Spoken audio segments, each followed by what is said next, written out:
Assalamu Alaikkum friends, எல்லாரும் எப்படி இருக்கீங்க? நல்லா இருக்கீங்களா? இன்னைக்கு நம்ம சேனல்ல என்ன பார்க்க போறோம்னு பாத்தீங்கன்னா இன்ஷாஅல்லாஹ் வரப்போற ரமலான் மாதத்துக்கான சஹர் ரெசிபி வீடியோ தான் பார்க்க போறோம். இதுல வந்து நான் 3 விதமான ரெசிபி செஞ்சு காட்ட போறேன். கண்டிப்பா இந்த காம்போ உங்க எல்லாருக்கும் ரொம்ப பிடிக்கும் அப்படி நினைக்கிறேன். இப்போ வாங்க நம்ம வீடியோக்குள்ள போலாம். அதுக்கு முன்னாடி வீடியோக்குள்ளே போகிறதுக்கு முன்னாடி நம்முடைய பாரம்பரியமான சமையல் vlog shopping day in my life இந்த மாதிரி எல்லா விதமான வீடியோஸும் நம்ம சேனலில் இருக்குது. ஸோ இப்போ தான் நீங்கள் ஃபஸ்ட் டைம் நம்ம சேனலை பார்த்துட்ருக்கீங்கன்னா அப்போ மறந்துடாமல் நம்ம சேனலை சப்ஸ்கிரைப் பண்ணிக்கோங்க. கூட அந்த பெல் ஐக்கானையும் ப்ரெஸ் பண்ணிட்டீங்கன்னா நான் எப்போல்லாம் வீடியோ போகிறோனோ அப்போலாம் நீங்கள் மிஸ் பண்ணாமல் பார்க்கலாம். இன்றைக்கி நான் என்னென்ன சமைக்க போகிறேன்னு பார்த்தீங்கன்னா ஃபஸ்ட்டு வந்து ஜீரா ரைஸ் வைக்க போகிறேன். அடுத்ததாக கோழி சம்மா, அதுக்கப்புறமா தக்காளி பச்சடி வந்து கொஞ்சம் டிஃப்ரெண்ட்டாக ட்ரை பண்ணியிருக்கேன். ஸோ வந்து வீடியோவை மிஸ் பண்ணாமல் லாஸ்ட் வரைக்கும் பாருங்கள். ஓகே, இப்போ நான் வந்து 3 கப்பு புழுங்கரிசி எடுத்து வச்சுருக்கேன்.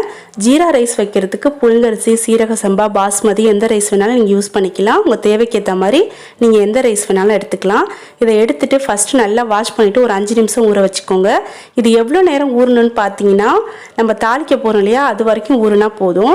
ஃபஸ்ட்டு நல்லா வாஷ் பண்ணி ஊற வச்சுட்டு அதுக்கப்புறமா ரைஸை தாளிக்கிறதுக்கு ஆரம்பிங்க. இப்போ ஸ்டவ் ஆன் பண்ணிவிட்டு அடிகனமான அகலமான பாத்திரம் எடுத்து வச்சுருக்கேன். இதில் வந்து 2 ஸ்பூன் நெய், 2 ஸ்பூன் ஆயில் சேர்த்துட்டு நல்லா சூடு பண்ணிக்கலாம்.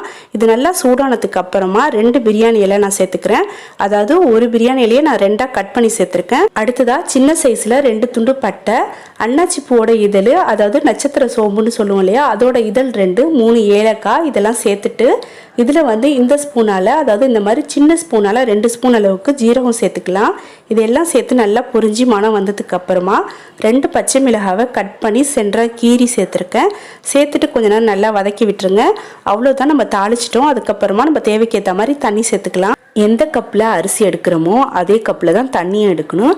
1 கப்பு அரிசிக்கு 2 கப்பு தண்ணி கணக்கில் நான் 3 கப்பு அரிசிக்கு 6 கப்பு தண்ணி சேர்த்துக்கிறேன். இது கூடவே தேவையான அளவுக்கு உப்பையும் சேர்த்துட்டு நல்லா மிக்ஸ் பண்ணி மூடி வச்சுருங்க. தண்ணி ஃபஸ்ட்டு ஒரு கொதி வரட்டும். அதுக்கப்புறமா நம்ம ரெடி பண்ணி வச்சுருக்கிற ரைஸை சேர்த்துக்கலாம். இந்த ஜீரா ரைஸ்க்கு வந்து வெங்காயம், இஞ்சி பூண்டு பேஸ்ட் இது மாதிரி எதுவுமே தேவை கிடையாது. இது மட்டுமே நீங்கள் தாளிச்சாலே போதும். நல்ல மனமாக டேஸ்ட்டாக இருக்கும் இந்த ஜீரா ரைஸ். இப்போ மூடி போட்டு வச்சிடலாம், நல்லா கொதிக்கட்டும். இப்போ தண்ணி நல்லா கொதிச்சிருச்சு. நம்ம ஊற வச்சிருந்த அரிசியில் இருக்கிற தண்ணியெல்லாம் நல்லா வடிச்சிட்டு சுத்தமாக வடிச்சிருங்க, தண்ணி எதுவுமே இல்லாமல். அதுக்கப்புறமா ரைஸ் இதில் சேர்த்துட்டு நல்லா மிக்ஸ் பண்ணி மூடி வைங்க. அது நல்லா கொதிக்கட்டும். இப்போ ரைஸ் நல்லா கொதிச்சிட்ருக்கு. அதில் இருக்க தண்ணிலாம் பாதி அளவுக்கு நல்லா சுண்டி வந்துட்டுருக்கு. பட் இது இன்னும் நல்லா வேகணும். ஸோ அதனால் ஸ்டவ்வை சிம்மில் வச்சுட்டு லைட்டாக திறந்து வச்சு மூடி வச்சுருவோம். இது நல்லா வெந்ததுக்கு அப்புறமா தம்மில் போட்டுக்கலாம். ரைஸ் ஒரு அடுப்பில் வெந்துட்டுருக்கு. நான் இன்னொரு அடுப்பை ஆன் பண்ணிவிட்டு சிக்கன் சம்மா செய்ய போகிறேன். அதுக்கு ஒரு பாத்திரம் வச்சுட்டு தேவையான அளவுக்கு கடலெண்ணெய் ஊற்றிருக்கேன். இப்போலாம் நான் சமையலுக்கு வந்து கடலெண்ணெய் தான் யூஸ் பண்ணுறேன். அது நம்ம ஹெல்த்துக்கு ரொம்ப நல்லது. உங்களுக்கும் விருப்பம் இருந்தால் முடிஞ்சாக்க நீங்களும் வந்து கடலெண்ணெய் யூஸ் பண்ணுங்கள். இப்போ இந்த எண்ணெயில் வந்து பார்த்தீங்கன்னா 1 ஸ்பூன் அளவுக்கு நான் நெய் சேர்த்துருக்கேன். நெய் வந்து ஆப்ஷனல் தான், உங்களுக்கு இஷ்டம் இருந்தால் நீங்கள் சேர்த்துக்கோங்க, அப்படி இல்லைன்னா இதை ஸ்கிப் பண்ணிக்கலாம். இப்போ வந்து எண்ணெய் நல்லா சூடாகிடுச்சு. இதில் வந்து 4 கிராம்போ 2 துண்டு பட்டையும் சேர்த்துருக்கேன். அது லைட்டாக பொரிஞ்சதுக்கப்புறமா இதில் வந்து கொஞ்சமாக ரம்ப இலை சேர்த்துக்கலாம், அதாவது சோத்து இலை அப்படின்னு சொல்லுவாங்க. சேர்த்துட்டு இது கூடவே 2 பெரிய வெங்காயத்தை முட்டைக்கெலாம் கட் பண்ணுவோம் இல்லையா பொடியாக, அந்த மாதிரி கட் பண்ணி சேர்த்துருக்கேன். இது நல்லா நம்ம வந்து வதக்கிக்கணும். கொஞ்சம் பொன்னிறம் ஆகிற வரைக்கும் நல்லா வதக்கிக்கோங்க. இந்த மாதிரி அடுத்ததாக 2 ஸ்பூன் இஞ்சி பூண்டு பேஸ்ட்டு சேர்த்து கொஞ்சம் நேரம் நல்லா வதக்கி விடுங்க. இன்றைக்கி நான் வந்து 3/4 கிலோ சிக்கன் எடுத்திருக்கேன். ஸோ அதுக்கு தகுந்த மாதிரி தான் மசாலா மற்ற பொருள் எல்லாமே நான் சேர்த்துக்கிறேன். இப்போ இஞ்சி பூண்டு பேஸ்ட்டு நல்லா வதங்கிடுச்சு. இதில் வந்து உங்கள் காரத்துக்கு ஏற்ற மாதிரி நீங்கள் பச்சை மிளகா சேர்த்துக்கோங்க. நான் 2 பச்சை மிளகாவை கட் பண்ணி சேர்த்துருக்கிறேன். அது கூடவே வந்து பார்த்தீங்கன்னா நல்ல பெரிய பழுத்த தக்காளியாக 2 தக்காளியை மெல்லிசாக நீல வாக்கில் கட் பண்ணி சேர்த்துருக்கேன். தக்காளி கூடவே இந்த கிரேவிக்கு தேவையான அளவுக்கு உப்பும் சேர்த்துட்டு நல்லா தக்காளியை குழையிற அளவுக்கு நல்லா வதக்கிக்கணும். தக்காளியே தெரியக்கூடாது. ஸோ அந்த அளவுக்கு இந்த மாதிரி நல்லா வதக்கி விட்டுருங்க. உப்பு சேர்த்து வதக்கும் போது சீக்கிரமாக தக்காளி வதங்கிடும். இந்த பக்கம் வந்து பார்த்தீங்கன்னா நம்ம ரெடி பண்ணிட்டு இருந்த ரைஸ் வந்து தண்ணியில் நல்லா சுண்டி தம்மில் போட்டுட்டேன். ரெடி ஆகிடுச்சு. ஸ்டவ் ஆஃப் பண்ணிடலாம். இந்த சிக்கன் சம்மா வந்து எங்கள் ஊர் சைடு 5 கறி சோறோடு சேர்த்து பரிமாறுவாங்க. இன்றைக்கி நம்ம வந்து வீட்டுக்கு செய்கிறோம் இல்லையா, ஸோ அதனால என்ன பண்ணலான்னு பார்த்தீங்கன்னா ரசம், சாம்பார் இதோட கூட நம்ம இந்த சிக்கன் சம்மா சேர்த்து செய்யலாம். ரசம் சாம்பாரோடு நீங்கள் சேர்த்து செய்யும் போது நல்லா திக்காக மசாலாவை பெரட்டினா மாதிரி செஞ்சீங்க அப்படின்னா நல்லாயிருக்கும். அப்படி இல்லைன்னா ஆன மாதிரி வேணும் அப்படின்னாலும் நீங்கள் வந்து கொஞ்சம் தண்ணியாக ஆன மாதிரி வச்சுக்கலாம். நான் இன்றைக்கி வந்து ஆன மாதிரி தான் வைக்க போகிறேன். ஏன்னு பார்த்தீங்கன்னா அந்த ஜீரா ரைஸோட இந்த ஆனை மட்டும் தான் நம்ம சேர்த்து சாப்பிட போகிறோம். ஸோ அதனால் கொஞ்சம் தண்ணியாக நம்ம வந்து ஆன மாதிரி செஞ்சுக்கலாம். இப்போ நல்லா தக்காளி கொலைய வெந்துருச்சு. அதுக்கப்புறமா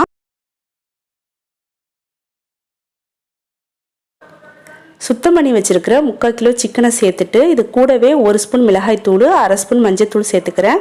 உங்கள் காரத்துக்கு ஏற்ற மாதிரி நீங்கள் மிளகாய் தூள் சேர்த்துக்கோங்க. இது ரெண்டத்தையும் சேர்த்துட்டு கொஞ்சம் நேரம் நல்லா வதக்கி விடலாம். லைட்டாக எண்ணெய் பிரிஞ்சு வரட்டும், அது வரைக்கும் நல்லா வதக்கிக்கோங்க. இப்போ லைட்டாக எண்ணெய் பிரிஞ்சு வந்துருச்சு, நல்லா வதக்கி விட்டுட்டேன். அதுக்கப்புறமா நம்மளுக்கு எந்த அளவுக்கு ஆழம் தேவையோ, அதாவது எந்த அளவுக்கு கிரேவி தேவையோ அந்த அளவுக்கு நம்ம மசாலாலாம் சேர்த்துக்கணும். நான் இன்றைக்கி 2 ஸ்பூன் தனி மல்லித்தூள், அதே ஸ்பூனால் 1/2 ஸ்பூன் கரம் மசாலா சேர்த்துக்கிறேன். இது கூடவே 1/2 ஸ்பூன் அளவுக்கு அதிக புளிப்பு இல்லாத கெட்டியான தயிர் சேர்த்துட்டு கொஞ்ச நேரம் நல்லா வதக்கி விடுங்க.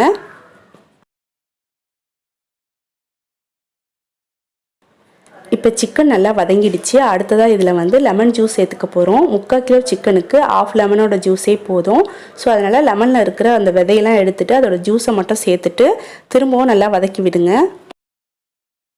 அடுத்ததாக இதில் நம்மளுக்கு எந்த அளவுக்கு கிரேவி தேவையோ அந்த அளவுக்கு தண்ணி சேர்த்துக்கலாம். நான் 2 கப்பு தண்ணி சேர்த்துக்க போகிறேன்.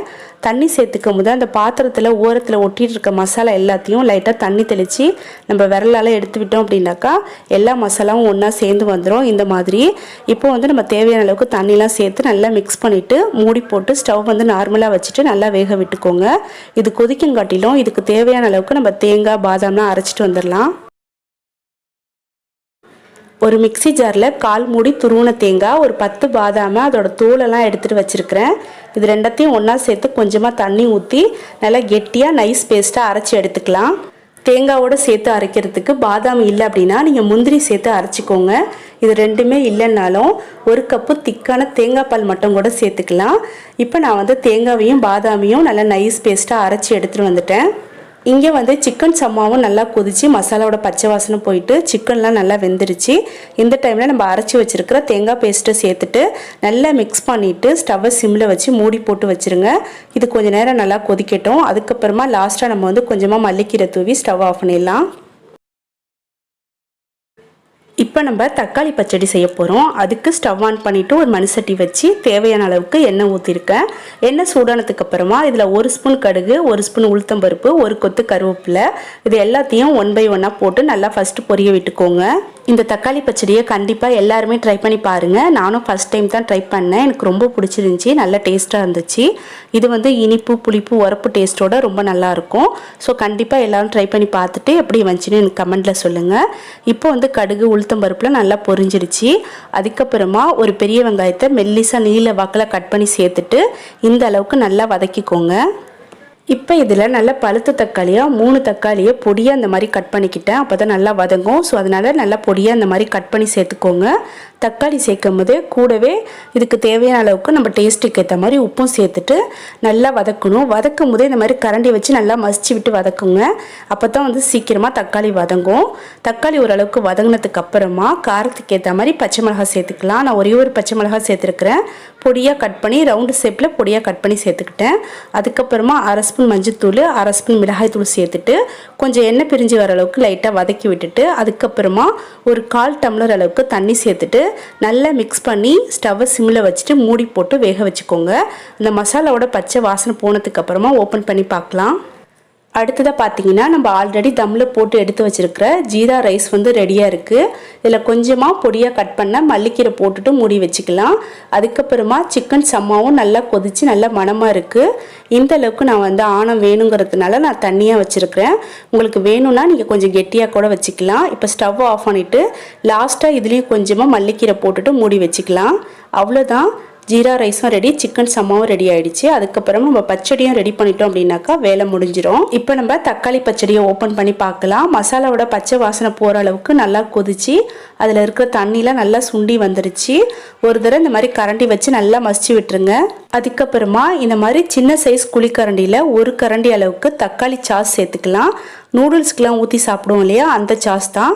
ஸோ 1 குழிக்கரண்டி அளவுக்கு தக்காளி சாஸ் சேர்த்துட்டு இந்த மாதிரி ஒரு சின்ன துண்டு வெல்லம் சேர்த்துட்டு நல்லா மிக்ஸ் பண்ணிவிட்டு ஸ்டவ்வை சிம்மில் வச்சு மூடி வச்சுருங்க.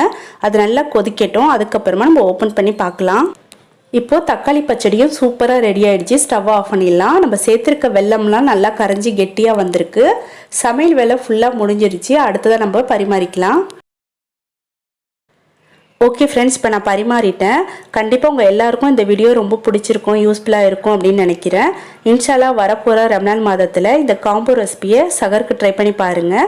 நம்மக்கிட்ட சிக்கன் மட்டும் இருந்தாலே போதும், மற்ற எல்லா பொருளும் ஆல்ரெடி எல்லார் வீட்லேயுமே எப்போதுமே வச்சுருப்போம். ஸோ சிக்கன் வச்சுட்டு இந்த மாதிரி சூப்பரான காம்போ ரெசிபி நம்ம ரெடி பண்ணிக்கலாம். இன்ஷால்லா சீக்கிரமே இப்போ இருக்கிற இந்த சூழ்நிலையெல்லாம் மாறி நம்மளுடைய எல்லா பிரச்சனையும் லேசாக்கி வச்சு நம்மளுடைய நார்மல் டேஸ்க்கு வரணும் அப்படிங்கிறதுக்காக நம்ம எல்லாருமே எல்லா வல்ல இறைவனிடம் துவா செய்வோம்.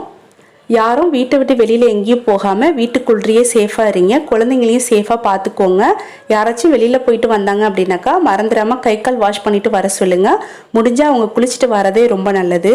ஓகே ஃப்ரெண்ட்ஸ், இந்த வீடியோ உங்களுக்கு பிடிச்சிருந்தா லைக் பண்ணி கமெண்ட் பண்ணி ஷேர் பண்ணுங்கள். இன்ஷால்லா அடுத்த ஒரு இன்ட்ரெஸ்டிங்கான வீடியோவில் நம்ம சீக்கிரமாக மீட் பண்ணலாம். தேங்க்யூ.